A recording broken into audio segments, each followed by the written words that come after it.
Welcome back, ladies and gentlemen, to another episode of Through the Fire and the SBN Small Business Network podcast. I am your host, Ryan Wickline. Today, I wanted to talk to you guys about something a little bit different. It's something I deal with on a consistent basis with people. And heck, I dealt with a lot of this in my own personal life. And that's fear. Whether it's fear of failure, fear of the unknown, fear of other people's opinions, fear of pain, suffering, whatever that fear is, I'm here to tell you, everybody goes through it and has it. It's not nothing new to you or to me or anybody else. You know, we all deal with it, but I want to help you get unstuck because I understand that fear can be very debilitating and can hold you in places that you don't want to be. It'll keep you stuck in vicious cycles because you feel stuck and don't know a way out. But I'm here to tell you, after what I've kind of learned about everything and from studying and talking with other people, that there's a way out of it all. But first, you got to understand your brain and how it works, okay?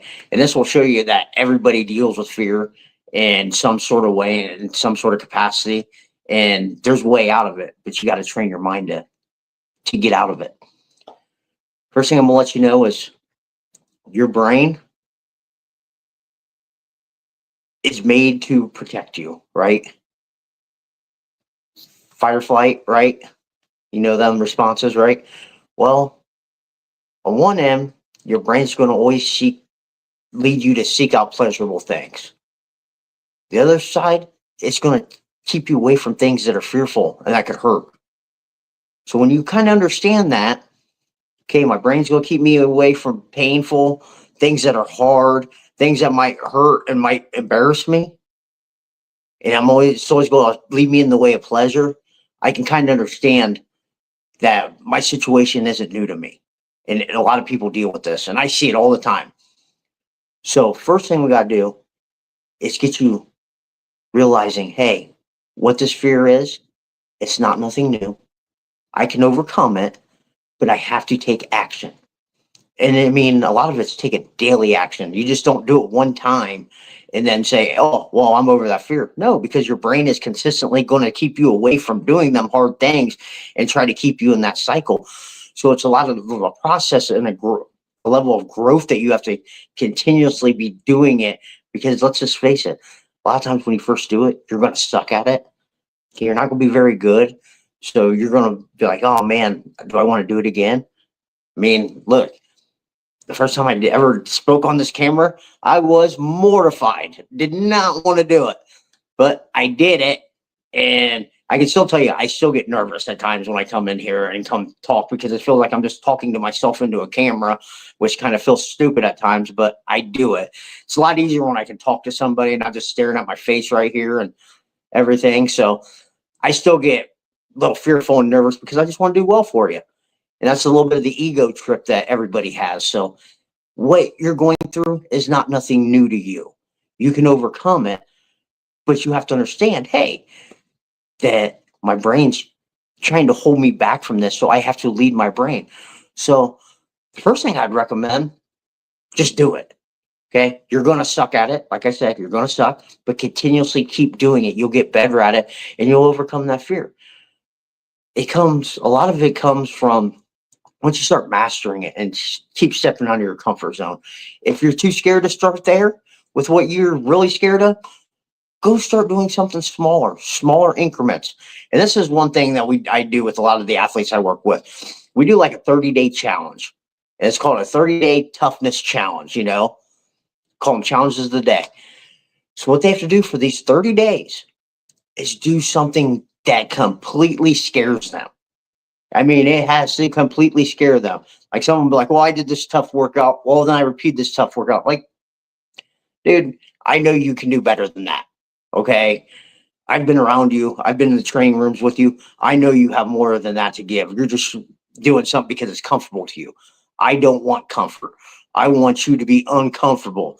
When you get in the habit of being uncomfortable, you're telling your brain, hey, I don't mind being in these uncomfortable positions.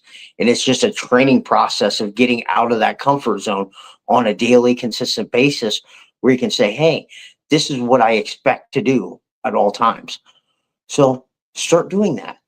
Like, if my best advice, go to a gym, go start lifting weights, because there's nothing more, it's nothing harder than having to be consistent and go to do something that you hate doing. Like, I can tell you right now that I hate going to the, like, I don't hate it, but there's some days I really don't want to go. And I've told you before on here, when I don't want to go and my brain's telling me, hey, why don't we just take it easy day? I throw more weight on there and I push it to failure. I mean, that's how you build that grit and toughness, a little bit of saying, hey, I don't mind being in these uncomfortable positions, and that I'm going to lead my brain into these positions, no matter if it's trying to tell me, hey, to seek out pleasure. I'm saying, no, I want discomfort. It's okay to be uncomfortable. And that's the only way you'll overcome fear. It's by doing it.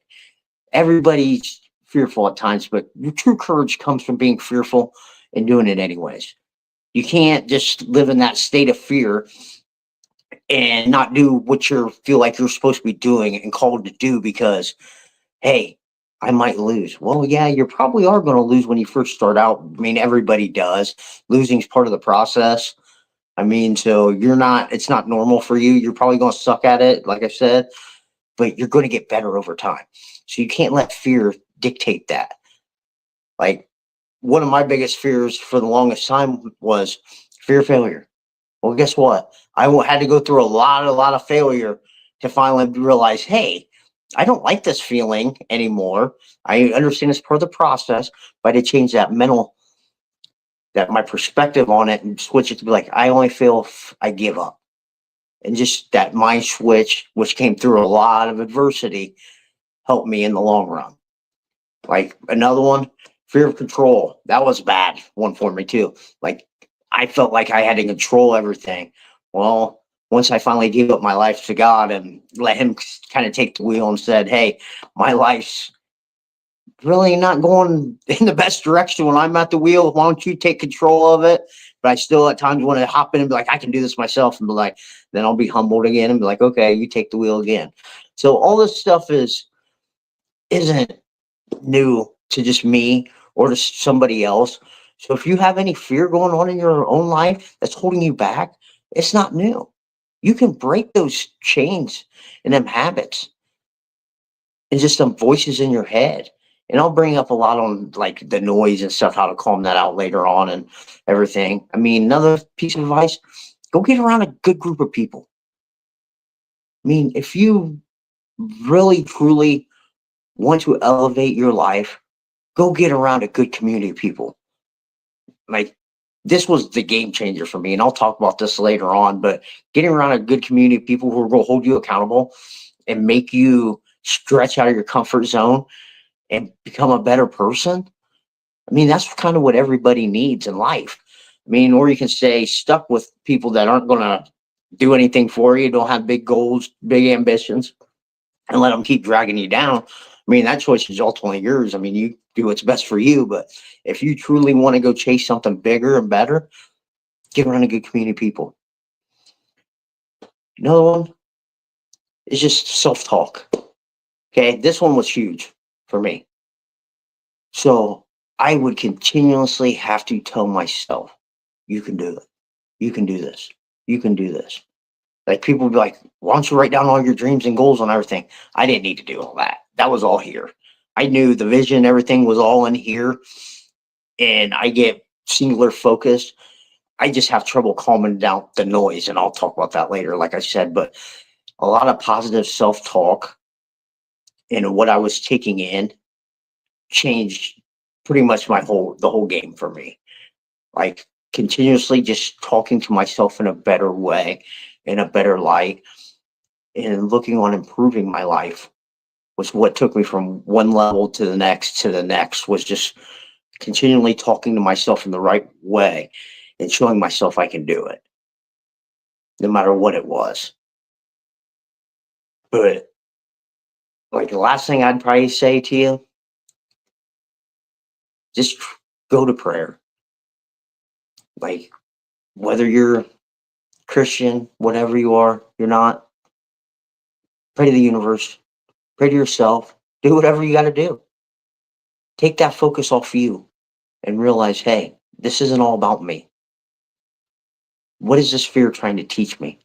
Why am I letting it keep me stuck? Self reflect on that. Like I was talking with a kid today about limiting beliefs and stuff, and about self reflection on how far he's come.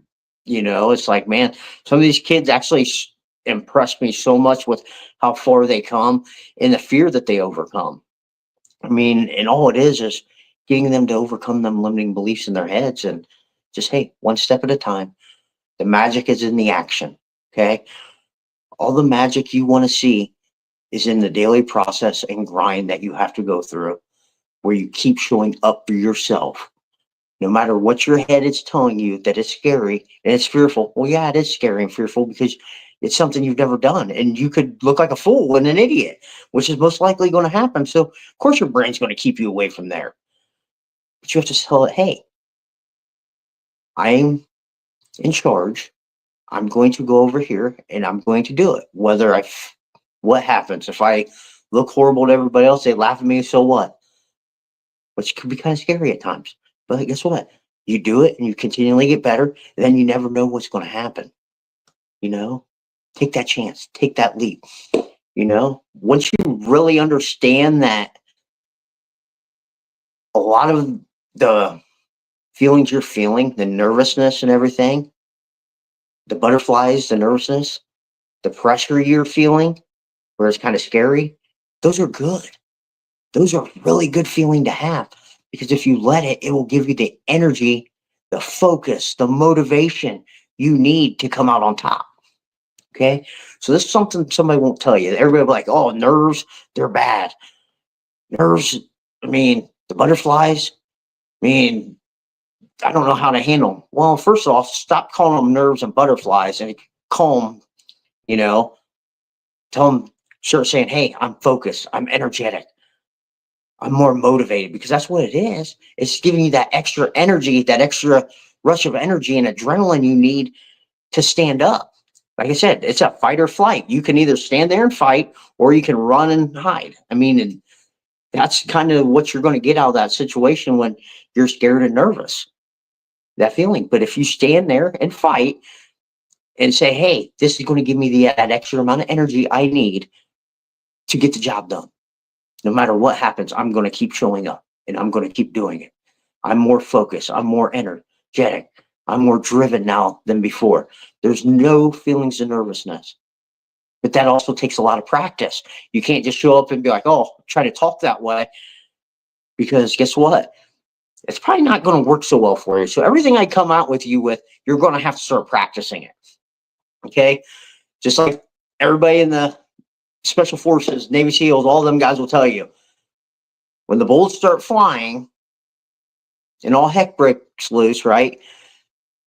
You're going to revert back to the level of your training. So you have to constantly train this, the positive self-talk, the way you talk to yourself, doing things that are hard, even though they're scary, and you're not going to be very good at it at first. Well, guess what? You continually will get better at it. So just keep doing it. And the way you approach it is like, hey, this isn't really scary. I'm just not very good at it. I've never been here. I'm just a little uncomfortable. Call it a little uncomfortable instead of, hey, it's scary. I'm scared of doing this. I'm just a little uncomfortable, and I'm just more focused and energetic now, right? All of our perception. We change the way we think about this stuff, and we will get to that next level, and we will face those fears one fear at a time, one step at a time. Okay. And remember, the only way to get what you want is go through the fire.